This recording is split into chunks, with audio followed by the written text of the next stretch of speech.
तो आज हमें क्या पढ़ना है? तो आज हमें पढ़ना है पास्ट टेंस।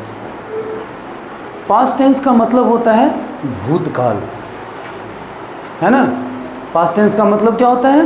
भूतकाल होता है। और भूतकाल किसे कहते हैं?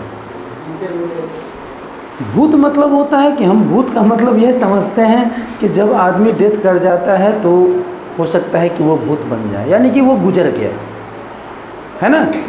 तो ठीक उसी तरह से ये जो पास्ट टेंस होता है, जो गुजरे समय में यानी कि बीते हुए समय में जो हम वर्क किए हैं या करते हैं या कर चुके हैं, है ना, उसको हम क्या कहते हैं?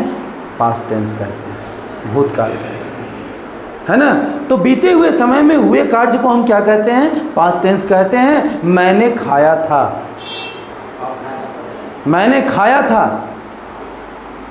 है ना। आप विद्यालय जाते थे, राम पटना गया, है ना। सीता रोती थी, है ना। वह अंग्रेजी पढ़ चुका था और वह 2 दिनों से पढ़ाती रही थी। इस टाइप का जो भी सेंटेंस है बेटा, वह क्या है? पास्ट टेंस है ना। तो इसको हम डिफाइन करेंगे। The work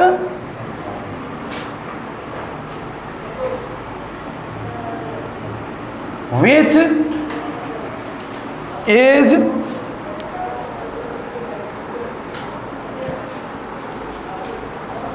done in past time is called past tense. Example, I taught English.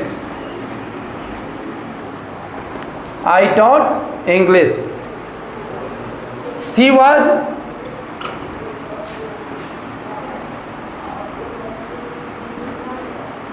singing. Ram had gone to Patna.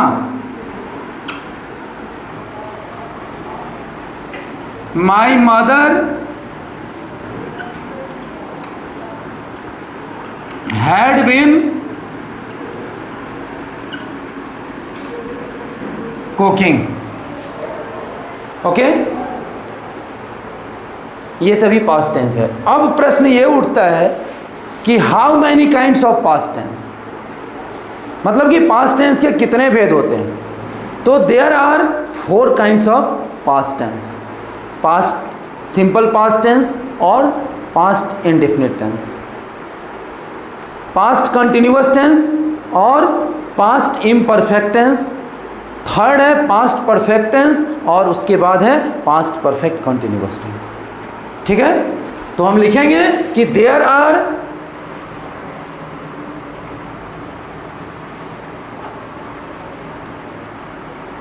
4 kinds of past tense.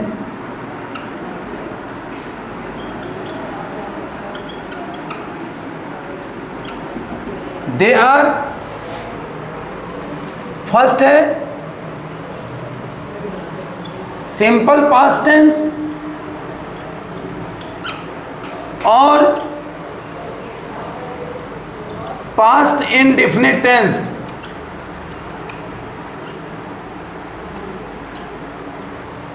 दूसरा past continuous tense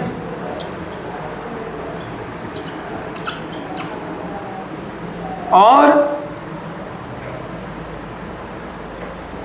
past imperfect tense.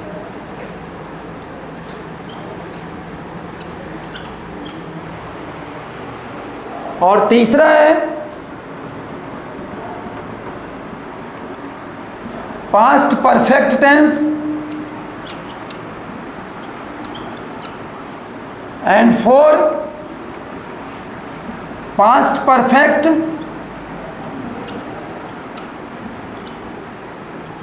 Continuous tense.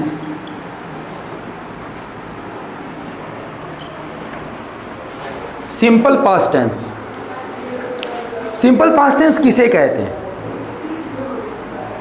देखिए कि जिस हिंदी वाक्य के क्रिया के अंत में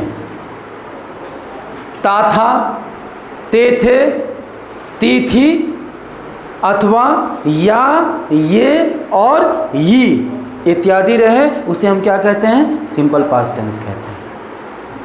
मैं अंग्रेजी पढ़ाता था या मैंने अंग्रेजी पढ़ाया, दोनों सेम सेंटेंस है। मैं अंग्रेजी पढ़ाता था, मैंने अंग्रेजी पढ़ाया। आप रोटी खाते थे, आपने रोटी खाई, है ना। सीता पटना जाती थी, सीता पटना गई। मेरी माँ मुझे डांटती थी या मेरी माँ मुझे डांटी, ई का उच्चारण हो रहा है ना। तो इस टाइप का जो भी सेंटेंस है वह क्या होगा? पास्ट इंडेफिनिट टेंस का सेंटेंस होगा। अब हम लिखेंगे इसको कि जिस हिंदी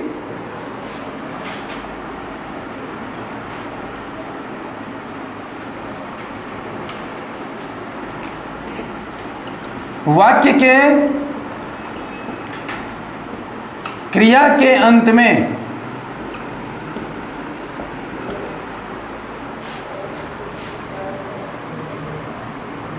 ता था,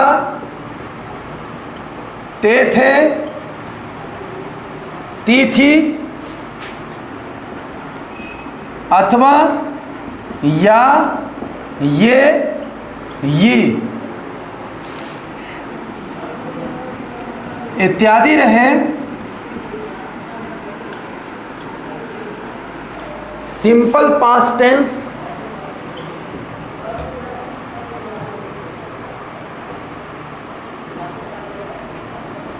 कहलाता है। ठीक है। अब इसके बाद इसका स्ट्रक्चर सबसे पहले किसका हम पढ़ेंगे? तो अफर्मेटिव सेंटेंस पढ़ेंगे। ठीक है। तो अफर्मेटिव सेंटेंस का स्ट्रक्चर होगा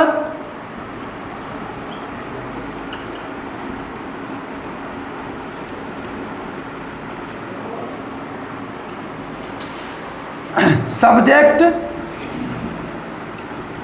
plus verb two plus object. Present indefinite में यानी कि सिंपल प्रेजेंट टेंस में क्या अफर्मेटिव का स्ट्रक्चर था? ध्यान है कुछ आप लोगों को? सब्जेक्ट प्लस V1 और V5 प्लस ऑब्जेक्ट था।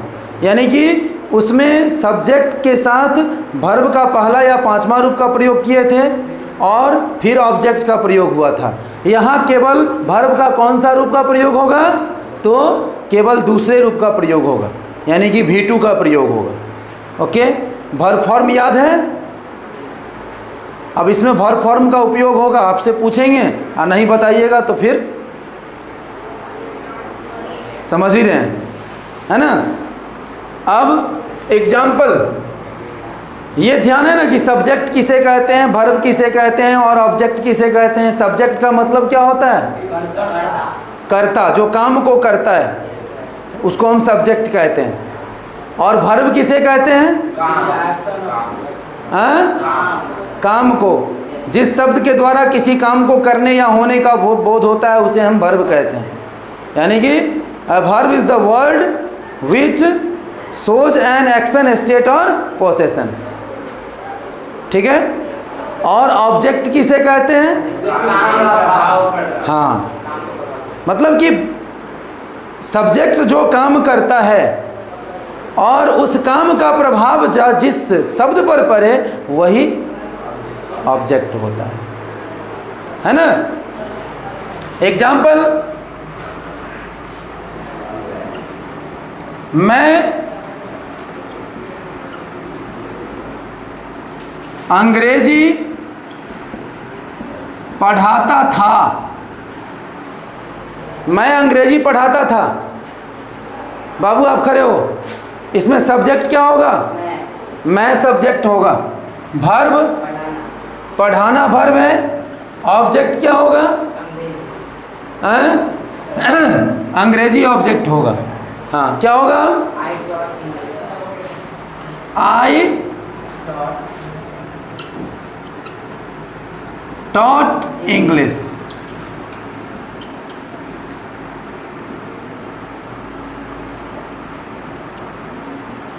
आई टॉट इंग्लिश, है ना? बैठिए, आप खड़े हो। वे लोग मेरी सहायता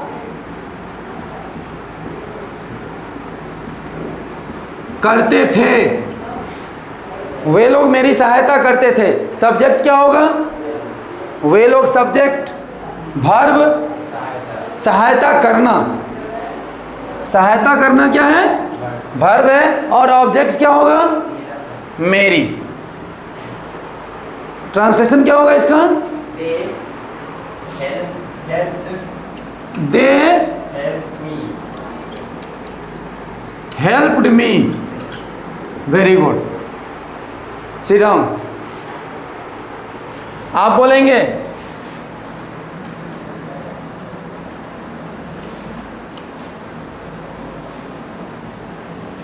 आप दिल्ली से लौटे। सब्जेक्ट क्या होगा?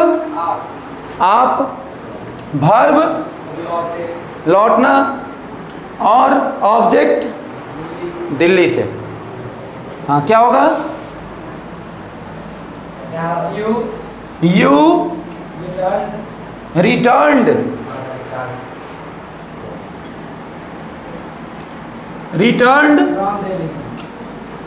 फ्रॉम दिल्ली।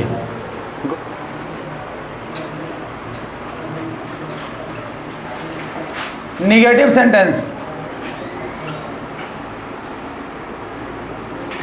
निगेटिव सेंटेंस का मतलब कि नकारात्मक वाक्य जिसमें नॉट का प्रयोग होता है ना? इसका स्ट्रक्चर होगा सब्जेक्ट प्लस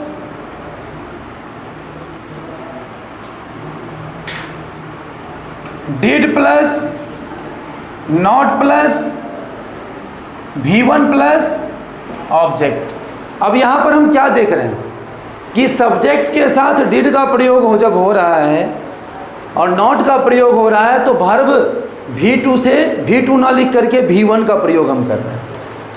वहाँ भी आप देखे थे निगेटिव में कि सब्जेक्ट प्लस डू या does plus not plus V1 plus object. वहाँ भी V1 था, V5 हट गया था, है ना? यहाँ भी आपको V1 का ही प्रयोग होगा। यानी कि डू, डिड और डज जब सेंटेंस में आ जाता है, लग जाता है, तो उसके साथ हमेशा V1 का ही प्रयोग होता है। ओके? अब यहाँ एग्जाम्पल क्या होगा?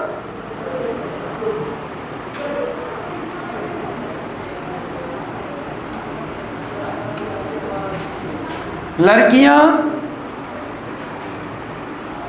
मछली नहीं पकड़ती थी।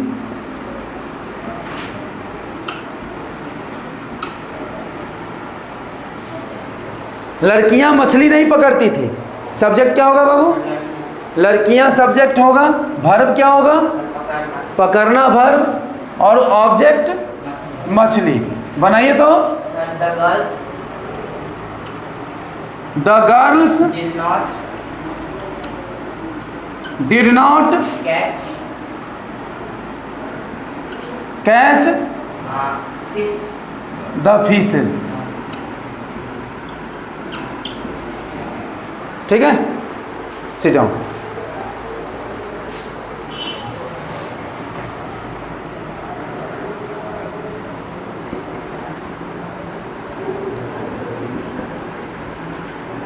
आपके पिताजी चाय नहीं पीते थे।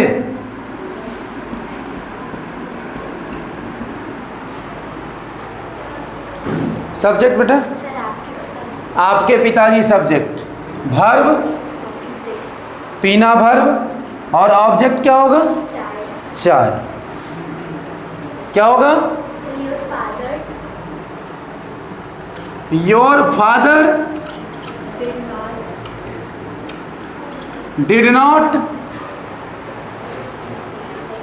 हाँ, पीना का इंग्लिश जो होता है वो ऐसे आप जानते हैं, आप जानते हैं कि ड्रिंक होता है, लेकिन चाय को पिया नहीं जाता है, चाय को लिया जाता है ना।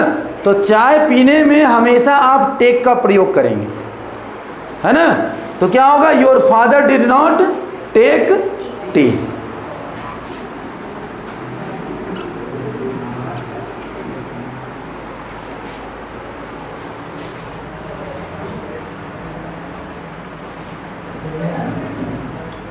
आप लोग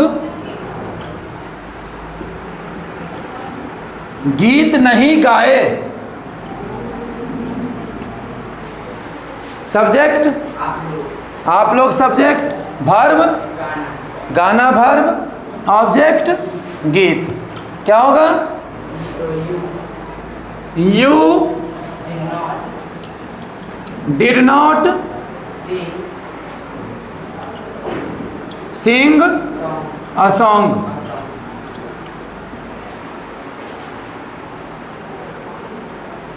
एक्सेप्ट।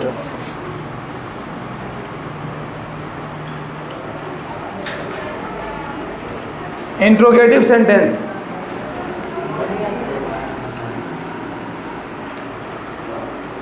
इंट्रोगेटिव सेंटेंस का अर्थ होता है प्रश्न सूचक वाक्य। ठीक है, इसका जो स्ट्रक्चर है, सबसे पहले डिड प्लस सब्जेक्ट प्लस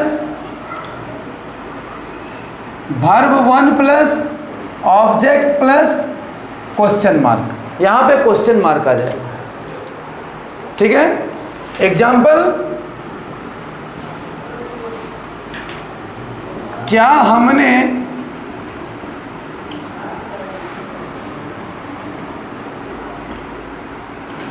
सेब खरीदा? क्या हमने सेब खरीदा? सब्जेक्ट क्या होगा? हमने सब्जेक्ट, वर्ब खरीदना, ऑब्जेक्ट सेब। क्या होगा? Did we buy apple. ठीक है, सिट डाउन।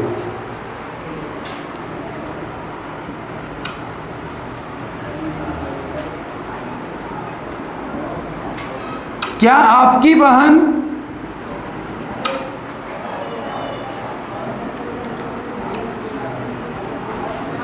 मंदिर गई? बुआ, आपकी बहन सब्जेक्ट, ठीक है, गई वर्ब, मंदिर ऑब्जेक्ट हो गया। बोलिए।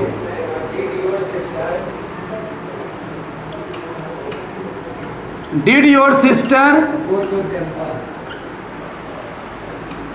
गो टू द टेम्पल? क्या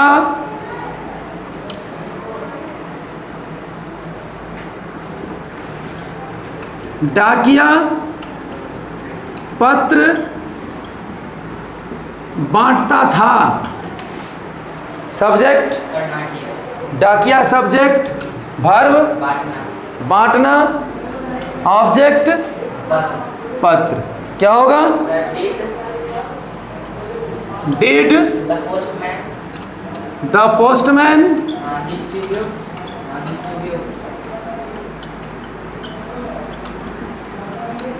distribute letters?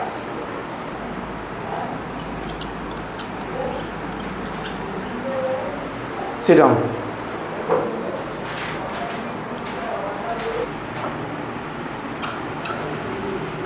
Interrogative negative sentence.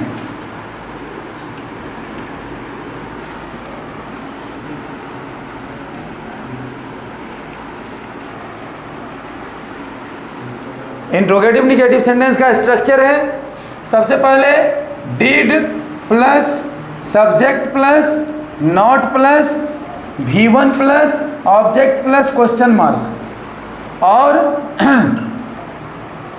Did plus not plus subject plus V1 plus object plus question mark. यानी कि सब्जेक्ट के बाद नॉट का प्रयोग या सब्जेक्ट से पहले नॉट का प्रयोग हम करते हैं।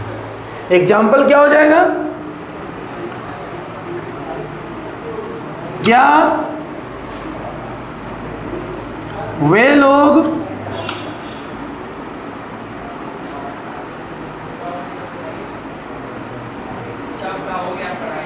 शतरंज नहीं खेलते थे?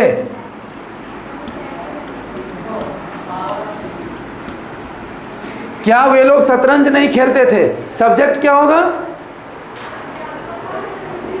हाँ बाबू खड़ो।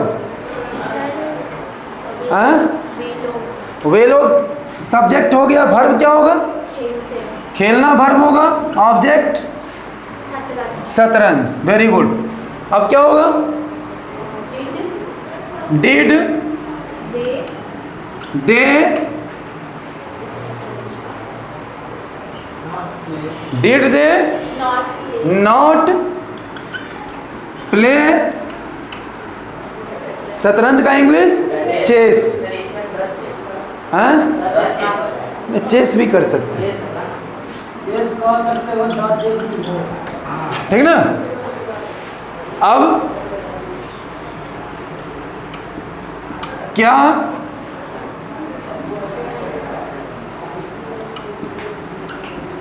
रमेश आपको नहीं पीटता था?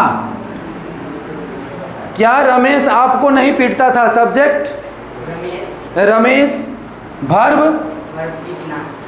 पीटना, ऑब्जेक्ट आपको। क्या होगा? Did Ramesh not beat you, ठीक है।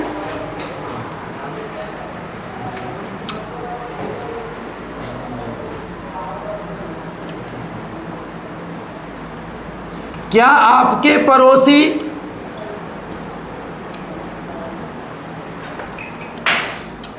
घर नहीं बेचते थे?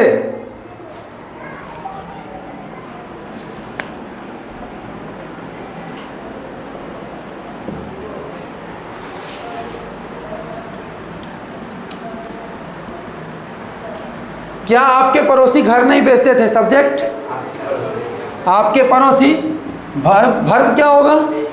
बेचना, ऑब्जेक्ट घर। क्या हो जाएगा? Did your neighbour not sell the house.